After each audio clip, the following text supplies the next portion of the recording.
선생님들, 안녕하세요. 우리 아이들을 위한 가나 혼인잔치 공과 준비 어떻게 시작해야 할지 막막하셨죠? 오늘 제가 그 고민을 덜어드릴게요.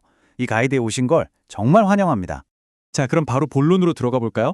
우리 선생님들이라면 누구나 하는 고민이 있잖아요. 이 성경 이야기를 어떻게 하면 아이들 눈높이에 맞춰서 정말 마음속에 깊이 남게 할 수 있을까? 바로 이 질문에서부터 오늘 이야기를 풀어가 보려고 합니다. 그래서 오늘은요, 이 이야기를 7개의 아주 중요한 장면으로 딱딱 나눠서 살펴볼 거예요. 그리고 각 장면마다 이 부분에서는 아이들에게 이걸 꼭 짚어줘야겠다 하는 그런 교육 포인트를 제가 쏙쏙 알려드리겠습니다. 첫 번째 장면은 바로 기쁨이 넘치는 혼인잔치 현장입니다. 가나에서 열린 아주 활기찬 축제죠. 신랑 신부는 활짝 웃고 있고 손님들은 즐거운 시간을 보내고 물론 예수님과 제자들도 이 자리에 함께 계셨어요. 이야기를 시작할 때 아이들이 이 즐거운 분위기를 머릿속에 그릴 수 있도록 생생하게 묘사해주는 게 정말 중요해요. 여기서 선생님의 역할이 중요합니다. 아이들한테 한번 물어보세요. 얘들아, 파티에 가면 뭐가 제일 신나? 하면서요. 그렇게 잔치의 행복한 분위기를 충분히 느끼게 해주는 거죠. 그리고 중요한 포인트. 예수님은 이렇게 사람들과 함께 기쁨을 나누는 걸 정말 좋아하신다는 걸 꼭 강조해 주세요. 어떤 문제가 터지기 전에 이 기쁨을 먼저 충분히 느끼게 하는 게 핵심입니다.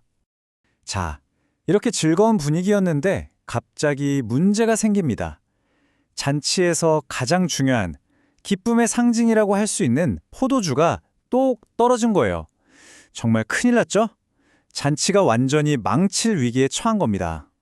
이때 아이들한테 이렇게 물어보면 좋아요. 혹시 파티에 갔는데 뭔가 생각대로 안 된 적 있어? 하면서 공감대를 형성하는 거죠.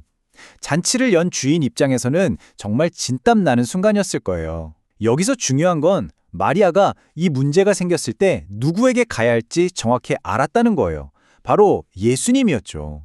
이게 정말 중요한 교육 포인트입니다. 우리 아이들에게도 크고 작은 문제가 생겼을 때 망설이지 말고 예수님께 가져갈 수 있다는 걸 가르쳐줄 절호의 기회예요. 자, 마리아의 말을 들으신 예수님, 그런데 좀 이상한 명령을 하십니다. 뜬금없이 텅 비어있는 커다란 돌 항아리 6개를 가리키시는 거예요. 하인의 표정 좀 보세요. 얼마나 혼란스럽겠어요. 바로 이 장면이 이 이야기의 핵심 주제 중 하나를 보여줍니다. 예수님의 방법은 때로 우리의 생각과는 전혀 다를 수 있다는 거요.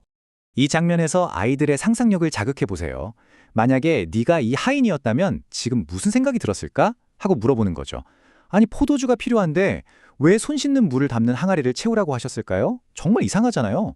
여기서 순종의 의미를 설명해 줄 수 있습니다. 순종이라는 건 때로는 내 머리로 다 이해가 안 돼도 그분을 신뢰하고 따르는 거란다 하고요. 믿음과 신뢰에 대해 깊이 이야기 나눌 수 있는 정말 좋은 부분입니다. 자, 그럼 하인들은 어떻게 했을까요? 그들의 행동을 한번 보세요. 그냥 마지못해 따른 게 아니에요. 땀을 뻘뻘 흘려가면서 무거운 물동이를 계속 날라서 이 커다란 돌 항아리들을 아기까지, 그러니까 아주 맨 위까지 가득 채웁니다. 바로 이 행동이 중요합니다. 선생님들께서 이 부분을 설명하실 때 하인들이 얼마나 열심히 일했는지를 꼭 짚어주세요. 왜 그냥 반만 채우지 않고 아귀까지 가득 채웠을까요? 아이들에게도 한번 물어보세요. 왜 끝까지 채우는 게 중요했을까? 하고요. 이것이야말로 예수님의 말씀에 대한 온전한 신뢰를 보여주는 행동이었어요. 대충 하는 순종이 아니라 완전한 순종이 기적을 위한 길을 열었다는 점을 강조해 주시면 좋겠습니다. 그리고 마침내 그들의 순종 끝에 기적이 일어납니다. 항아리 안을 들여다보니 맑고 투명했던 물이 소용돌이 치면서 점점 진한 루비 빛깔의 포도주로 변하고 있는 거예요. 정말 놀라운 순간이죠. 바로 이 장면이 이야기의 클라이맥스, 와 하고 감탄이 터져나오는 순간입니다. 아이들에게 아주 생생하게 설명해 주세요. 얘들아, 그냥 평범한 물이 세상에서 제일 맛있는 최고의 포도주로 변했어 라고요. 여기서 우리가 얻을 수 있는 메시지는 뭘까요? 바로 예수님은 우리의 평범한 순종, 우리의 작은 헌신 같은 것들을 가지고 아무도 상상하지 못했던 비범하고 놀라운 것으로 바꾸실 수 있는 분이라는 겁니다. 자, 새로 만들어진 포도주를 맛본 연회장의 표정 좀 보세요. 깜짝 놀랐죠? 하지만 이 기적은 단순히 망할 뻔한 파티를 구한 것에서 끝나지 않아요. 그보다 훨씬 더 중요한 목적이 있었습니다. 바로 예수님이 어떤 분이신지를 사람들에게, 특히 제자들에게 똑똑히 보여주는 것이었죠. 꼭 설명해 주셔야 할 부분인데요. 이것이 바로 예수님께서 사람들 앞에서 행하신 첫 번째 기적이었습니다. 그냥 마술쇼가 아니었어요. 제자들에게 내가 바로 하나님의 아들이다라는 것을 보여주는 하나의 표적, 즉 사인이었던 셈이죠. 성경에도 나와 있잖아요. 이 기적을 보고 그의 제자들이 그를 믿으니라고요. 결국 이 모든 일은 믿음을 세우기 위한 것이었다는 게 핵심입니다. 자, 이제 이야기 속에서 빠져나와 지금 우리에게로 돌아올 시간입니다. 이 마지막 장면은 2000년 전의 그 이야기가 오늘을 살아가는 우리 아이들의 삶과 어떻게 연결되는지를 보여주는 다리 역할을 합니다. 자, 그럼 지금까지 살펴본 이 긴 이야기를 우리 아이들이 마음속에 딱 담아갈 수 있도록 아주 간단하고 강력한 핵심 메시지 2가지로 정리해 보겠습니다. 이것만 기억해도 오늘 공과는 성공입니다.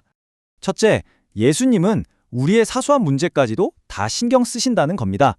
큰 걱정거리는 물론이고 잔치에서 포도주가 떨어진 것처럼 좀 창피하고 당황스러운 일까지도요. 그분은 늘 우리 곁에서 돕고 싶어 하세요. 그리고 둘째, 바로 우리의 순종이 기적의 통로가 된다는 사실입니다. 우리가 예수님을 믿고 그 말씀대로 따를 때, 심지어 그게 좀 이해가 안 되고 힘들 때조차도 바로 그 순종을 통해 예수님께서 놀라운 일을 시작하신다는 거죠. 이 2가지가 오늘 공과의 뼈대라고 생각하시면 됩니다. 자, 이제 이론은 충분히 다뤘으니 실전으로 넘어가 볼까요? 어떻게 하면 아이들이 그냥 이야기만 듣고 끝나는 게 아니라 자기 삶에 이걸 적용하고 또 신나게 이야기 나눌 수 있을까요? 제가 몇 가지 아이디어를 드릴게요. 연령별로 나눠서 생각해 볼게요. 먼저 우리 어린 미취학 친구들에게는요, 직접적인 질문이 좋아요. 오늘 엄마 아빠 말씀 잘 들을 수 있는 게 뭐가 있을까? 하고 물어보는 거죠. 그리고 활동으로는 하인처럼 빈 컵에 물을 담아서 커다란 통 항아리에 채우는 놀이를 해보세요. 몸으로 직접 해보면 훨씬 기억에 잘 남거든요. 그리고 우리 초등부 아이들에게는 조금 더 깊이 들어가도 좋습니다. 순종하기 진짜 어려웠는데 그래도 해냈던 경험 있어? 그때 기분이 어땠어? 같은 질문으로 경험을 나누게 하는 거죠. 활동으로는 종이 한쪽에는 자기 고민을, 다른 한쪽에는 그 상황에서 예수님 말씀에 어떻게 순종할 수 있을지 그림으로 그리거나 글로 써보는 것도 아주 효과적일 겁니다. 자, 이제 오늘 내용을 마무리할 시간입니다. 선생님들께서 곧 아이들과 함께 나눌 이 공과를 앞두고 마지막으로 꼭 드리고 싶은 격려의 말씀이 있습니다. 가나의 혼인잔치에서 하인들의 순종이 기적을 만들었던 것처럼 이 공과를 위해 기도하고 준비하시는 선생님의 그 작은 순종이 우리 아이들 한 명 한 명의 마음속에 위대한 믿음이 시작되는 기적이 될 수 있다는 걸 꼭 기억해 주셨으면 좋겠습니다. 선생님께서 하시는 모든 수고와 헌신에 진심으로 감사드립니다.